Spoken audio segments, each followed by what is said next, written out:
ఈలోగా ఇంకొక స్టవ్ పైన డ్రై ఫ్రూట్స్ వేయించుకుందాం. ఇది కరుగుతూ ఉంటుంది, మనం డ్రై ఫ్రూట్స్ వేయించేసుకుందాం. 2 స్పూన్లు నెయ్యి వేసుకోవాలి. ఇప్పుడు మనం డ్రై ఫ్రూట్స్ వేయించుకుందాం. ముందుగా బాదం పప్పులు,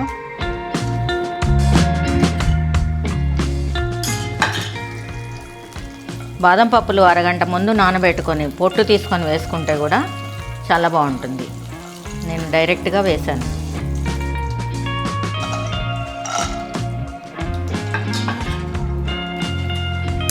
కొద్దిగా కిస్మిస్ వేసుకోవాలి. అలాగే పుచ్చగింజల పప్పును కూడా వేసుకోవాలి. అన్నీ గోల్డెన్ కలర్లో వచ్చిన తర్వాత చూడండి, పుచ్చగింజల పప్పు చిటపట అంటుంది. ఈ కిస్మిస్ ఉబ్బినట్టుగా అవుతాయి. ఈ స్థాయిలో మనము గ్యాస్ ఆఫ్ చేసుకోవచ్చు.